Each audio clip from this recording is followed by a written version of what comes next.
नमस्कार छात्रों, सत्यम science classes मिल्सों में आपका एक बार पुनः स्वागत है। बहुत ही अच्छा रेस्पॉन्स मिल रहा है। आप ऐसी एक पोस्ट तैयार कर ली है। आपको देखा जाए तो सुबह गार्जियंस का फोन आया था।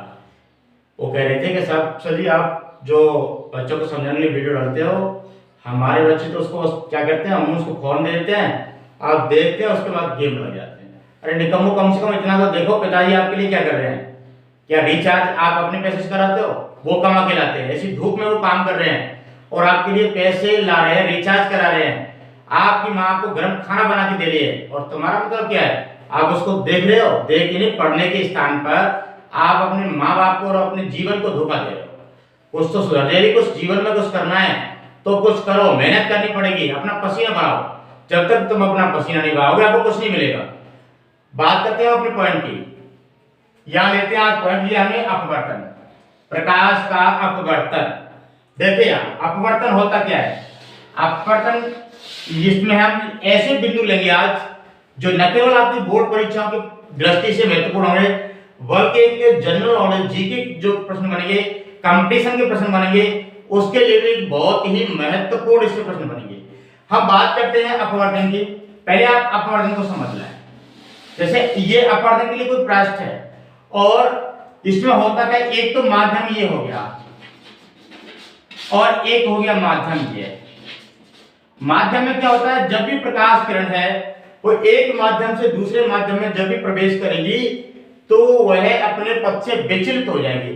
विचलित मतलब या तो उसका वेग बढ़ जाएगा, एक बार बढ़ जाएगी, या फिर उसका वेग घट जाएगा। तो जब वेग बढ़ेगा या घटेगा तो उसका वेग, उसकी जो पथ है, जो दिशा में भी थोड़ा सा परिवर्तन आ जाएगा। आप इसको ऐसे समझ सकते हो, आप इसको ऐसे समझ सकते हो। आप या कार चला रहे हो, और कार तो तब चलाओगे गधो जब मेहनत करोगे। जब आपने मेहनत नहीं की, आपने कुछ किया ही नहीं, तो आप कार में बैठोगे कहां से?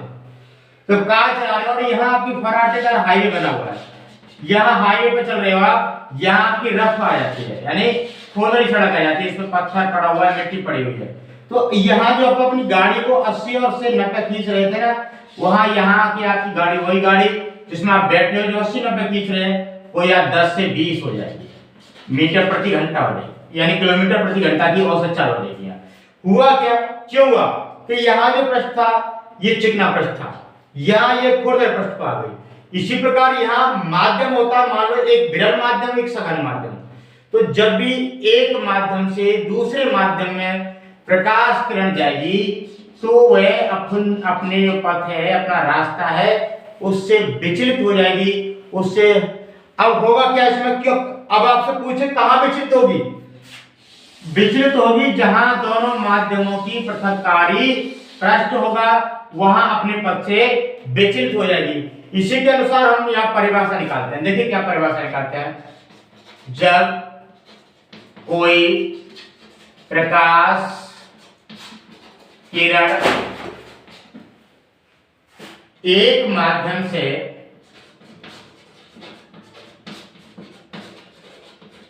दूसरे माध्यम में प्रवेश या जाती है तो वह अपने पथ से विचलित हो जाती है, यानी अपने रास्ते से थोड़ा हट जाती है। यहां एक मोस्ट प्रश्न निकलता है, पूछ सकता है आपसे कि अपवर्तन का कारण दीजिए। क्या कारण है अपवर्तन का? अपवर्तन क्यों होता है? तो अपवर्तन का कारण होता है वेग में परिवर्तन। अपवर्तन का कारण अब भी हो गया, क्या हो गया? अपवर्तन का कारण, अपवर्तन का कारण हो गया वेग में परिवर्तन, यानी या तो उसका वेग बढ़ जाएगा या वेग उसका घट जाएगा। आपने देखा होगा रात्रि में हम खुले आसमान में देखते हैं तो हमें तारे को टिमटिमाते हुए दिखाई देते हैं। तारे टिमटिमाते नहीं है, तारे तो कैसे हैं, इस तरह हैं, लेकिन जो वहां से आने वाली प्रकाश किरण है ना, जो वायुमंडल है, वायुमंडल में भी तुमने देखा होगा कई पड़ता है, सौरमंडल, संचार मंडल, वायुमंडलों से निकलता है ना। तो किसी का ताप अधिक है, किसी का ताप कम है, तो जब ताप अधिक है विरल माध्यम होगा फर्राटे से निकल जाएगी, जब ताप अधिक है सघन माध्यम होगा धीमी पड़ जाएगी। तो उसका जो वेग है बदलता रहता है, और वेग बदलने के कारण क्या होता है, जो प्रकाश किरण अपने पथ से विचलित होती रहती है। जब प्रकाश किरण अपने पथ से विचलित हो जाती है तो हमको कुछ तारे टिमटिमाते हुए दिखाई देते हैं। ऐसे बहुत सारे प्रश्न इसमें से निकलेंगे। अभी हम बात करते हैं किसकी, मैंने अभी आपको बात की अपवर्तन की, तो अपवर्तन की आप परिभाषा निकाल दे। जब कोई प्रकाश किरण एक माध्यम से दूसरे माध्यम में जाती है तो अपने पथ से विचलित हो जाती है। अब बात करोगे आप विचलित कहां हो जाती है और कैसे होती है, तो मैंने अभी आपको एक चिकनी सड़क और एक रफ यानी खुरदरी सड़क का उदाहरण लिया था। तो जब चिकनी सड़क पर आपकी कार 80-90 किलोमीटर पर आवर्स के हिसाब से दौड़ रही थी, जब वही खुरदरी सड़क पर आई तो 10 से 20 किलोमीटर पर आवर प्रति किलोमीटर यानी किलोमीटर प्रति घंटा के उसकी औसत चाल आ जाती है। तो होता क्यों है, यहां क्या था, अच्छी सड़क थी, दौड़ रही थी, या खुरदरी है, वेग कम हो गया, वेग कम हुआ ना, वेग कम हुआ तो यहां वेग बढ़ेगा या वेग घटेगा, लेकिन होगा जरूर क्या, वेग में परिवर्तन। अब जब तक वेग में परिवर्तन नहीं होगा तो अपवर्तन ही नहीं होगा। जैसे आपको मैं यहां समझा देता हूं, विरल माध्यम, ऊपर मैंने ले लिया विरल माध्यम, और विरल माध्यम में ले ली वायु, इसको ले लिया विरल माध्यम नंबर 1, विरल माध्यम नंबर 1 दे दिया उसको। यहां लेते हैं सघन माध्यम, सघन माध्यम इसको दे दिया नंबर 2। यहां हमने ले लिया जल। अब आप कहोगे विरल क्या होता है, आप जहां बैठे हो वहां भी वायु है, हवा है। अब आप चारपाई पे लेट लेट देख रहे होंगे, वहां के कमरे में भी वायु है, लेकिन क्या वायु आपको दिखाई दे रही है, नहीं दे रही। क्यों, क्योंकि जो वायु के कण है ना बहुत दूर दूर है, जिसके कण दूर दूर होंगे वो माध्यम कैसा होगा, विरल होगा और हमको दिखाई नहीं देगा। उसकी अपेक्षा जिसके कण, जिस माध्यम के कण पास पास होंगे वो हमको दिखाई भी दे रहा होगा और सघन हो जाएगा। तो जल आपको दिखाई देता है, उनको भी दिखाई देता है। जबकि क्योंकि वायु की अपेक्षा ना जल के कण कैसे होते हैं, पास पास होते हैं और हमको वह दिखाई देता है। तो जब देखिए यहां होता क्या है, दो चीजें निकलनी है यहां से, यानी जब प्रकाश किरण विरल माध्यम से ये अविलंब हो गया, जहां पर दोहरे प्रकाश किरण चलेगी, जहां पृथक्कारी पृष्ठ से निकल रहा है, देखिए यहां जब प्रकाश किरण जो है विरल माध्यम से सघन माध्यम में प्रवेश करेगी तो उसका वेग कम हो जाएगा। क्या हो जाएगा, वेग कम होगा। ध्यान रखें, यहां देखना बता दिया आपको मैंने, विरल से सघन में वेग कम हो रहा है, वेग कम, और वेग कम होगा, वेग कम होगा तो क्या होगा, वेग जैसे ही कम होगा तो प्रकाश किरण है अविलंब की ओर झुक जाएगी, अविलंब की ओर झुकेगी। ये विशेष ध्यान रखने की बात है। विरल माध्यम से सघन माध्यम में जैसे ही प्रकाश किरण प्रवेश करेगी उसका वेग कम होगा, वेग कम होगा तो अविलंब की ओर झुकेगी। ये आपको विशेष ध्यान रखने की बात है, क्योंकि इससे संबंधित बहुत से प्रश्न हैं। मैंने आपको बता दिया, सूर्य हमें कुछ समय आभासी दिखाई देता है। आप कहीं सफर कर रहे हो और आप करें चलो भैया तो 10-20 किलोमीटर और चल लेंगे, अभी तो सूर्य दिखाई दे रहा है, और आपने 10-20 किलोमीटर छोड़ो, आप 2 किलोमीटर पार नहीं कर पाए, तब तक सूर्यास्त हो गया। आप कहेंगे बड़ा हुआ, अभी तो सूर्य यहाँ था, सूर्य कहाँ चला गया? तो सूर्य वहां चला क्यों गया? क्योंकि सूर्य उस समय वास्तविक नहीं था, केवल आपको सूर्य का आभास हो रहा था। तो ऐसी घटनाओं के जो प्रश्न होंगे ना, उसके लिए आपको इनको समझना बहुत जरूरी है कि जब विरल से सघन माध्यम में कोई प्रकाश कण गमन करेगी तो उसका वेग क्या होगा, कम होगा, अविलंब की ओर झुक जाएगी। ठीक है, इसके विपरीत बताते हैं। अब प्रकाश कण को यहां से गुजारिए, देखिए ये सघन माध्यम है, हमारा कौन सा माध्यम है, सघन माध्यम है, और सघन माध्यम से जब प्रकाश किरण जाएगी तो झुकेगी नहीं, क्या होगा, उसका वेग बढ़ जाएगा। देखिए सघन से विरल में जा रही है तो क्या होगा, वेग बढ़ेगा, यानी वेग अधिक हो जाएगा, और वेग अधिक होगा तो अविलंब से दूर हटेगी, अविलंब से दूर हटेगी, और अविलंब से दूर हटेगी ये आपको बता दिया मोस्ट है ये सब चीजें। एक तो आपके लिए निकालना बहुत ही मोस्ट था, आपसे पूछ लेता है अपवर्तन का कारण क्या है। तो अपवर्तन का कारण है वेग में, प्रकाश के वेग में परिवर्तन। प्रकाश किरण है ना, उसके वेग में परिवर्तन ही जो है अपवर्तन का कारण है। आपसे ऐसे प्रश्न पूछ ले, तारे में टिमटिमाते दिखाई देते हैं कि कारण क्या है? वायुमंडलीय अपवर्तन। वायुमंडल अपवर्तन किसके कारण होता है? प्रकाश वेग में परिवर्तन के कारण।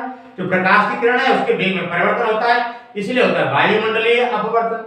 आप कभी नहा रहे होंगे, आपने देखा होगा कि बाल्टी हमारी 2 फुट गहरी है और आपने उसमें नहाने के लिए लोटा डाल रखा है और देखा क्या है, लोटा ऐसा लग रहा है कि जो एक 2 इंच पर ही रखा हुआ है। लोटा तो वास्तविकता है कहाँ है? उसके पहले में है, लेकिन हमको ऊपर उठा हुआ दिखाई दे रहा है। क्यों? क्योंकि हमारी प्रकाश जो लोटे जल में है, लोटे से जो चल रही प्रकाश किरण वो सघन माध्यम से चलेगी।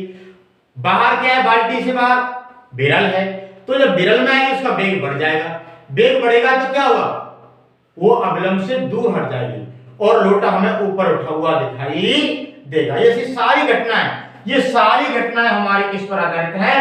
अपवर्तन पर आधारित है। तो ये देखो निकम्मो, आपको पढ़ना पड़ेगा। ये क्लियर है कि आपको जून के अंतिम वीक या जुलाई के फर्स्ट वीक में पेपर आपको देने होंगे, बोर्ड एग्जाम आपको देने होंगे। मैंने उसी हिसाब से आप तक, जो कोरोना काल में कोई विद्यालय नहीं चल रहे, कहीं व्यवस्था नहीं है, आप कहां तक रट्टा मार सकते हो? मुझे रट्टा नहीं मारना है, इसलिए मैंने आपको समझाया कि यहां से आप वीडियो के माध्यम से इसकी सहायता लेके आप समझदारी से अपना प्रश्नों को हल कर सकते हैं। आपका रिवाइज होना है, आपका रिवाइज करवाया जा रहा है। तो इस सबको देखते हुए, लेकिन पढ़ना किसको पड़ेगा? मैं थोड़ी पढ़ूंगा आपको। अभी मैंने बताया गार्जियंस बात करते हैं, आपको हर स्थिति में वो हर विषय उपलब्ध कर। आप कहेंगे कि साहब रूपबास में या भरतपुर में या जयपुर में एक दुकान 4 बजे खुलती है और मेरे पास वो किताब नहीं है। आपके पिताजी कुछ भी करें, कैसी भी व्यवस्था करें, 4 नहीं 3:30 बजे उस दुकान पर पहुंच जाएंगे और आपके लिए क्या लाएंगे? वो किताब को लाके देंगे और आप उसका क्या सोल्यूशन निकाल रहे हैं? किताब रख ली तकिया के नीचे, मोबाइल हाथ में है और मोबाइल में बेटे खेल रहे पबजी। ऐसा नहीं होना चाहिए। आपके माँ बाप जो मेहनत कर रहे हैं, उनकी एक एक जो पसीने की बूंद है ना, उसका समझो वो कितनी कीमत है, उसकी कीमत समझो और उनके लिए कुछ करो। कल तुम भी बाप बनने वाले हो। जब अभी नहीं समझोगे, जब आपके साथ एक घटना घटित होगी, आपकी औलाद जब मेहनत नहीं करेगी तब आपको दर्द होगा कि हमारे बच्चे जो पढ़े लिखे कम निकले। तो कल जो बात आने ना उसको अभी देखो। अभी आपके पास समय है, समय और समझदारी। समय के साथ जो समझदारी अपनाएगा वो बहुत आगे बढ़ाएगा। हमने बात की यहाँ अपवर्तन की, परिभाषा निकाल दी। दूसरा प्रश्न निकाला यहाँ, अपवर्तन का कारण क्या है? तो अपवर्तन का कारण क्या है? वेग में परिवर्तन। अगली व्यवस्था मैंने बता दी आपको, प्रकाश किरण कब उसका वेग कम होता है, कब उसका वेग अधिक होता है। तो जब प्रकाश किरण विरल से सघन में जाती है तो वेग कम हो जाएगा, वेग कम होगा तो विलंब की ओर झुक जाएगी।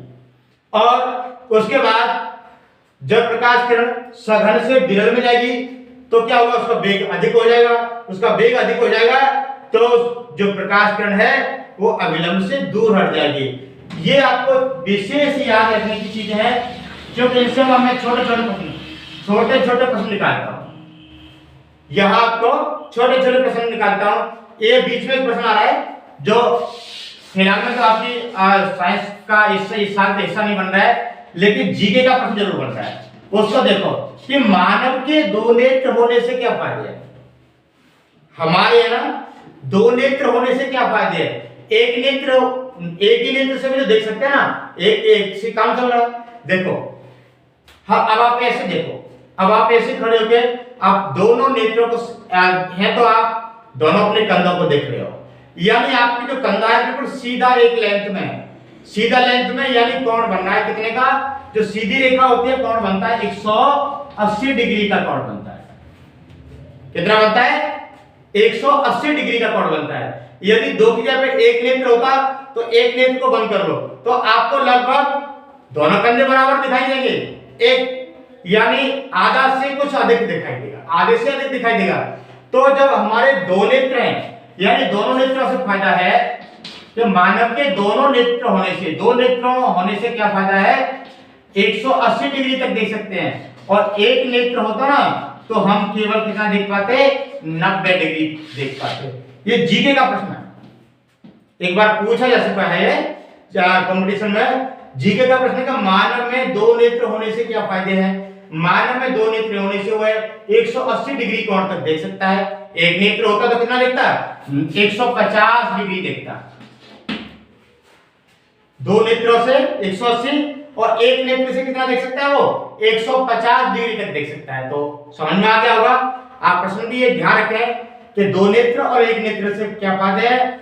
तो दोनों नेत्र होने से मानव 180 डिग्री तक देख सकता है और एक नेत्र होने से जो मानव है 150 डिग्री तक ही देख सकता है। यानी दो नेत्र होने से उसका दृष्टि क्षेत्र है 30 डिग्री तक और बढ़ जाता है। कितना अंतर आया, 30 डिग्री तक।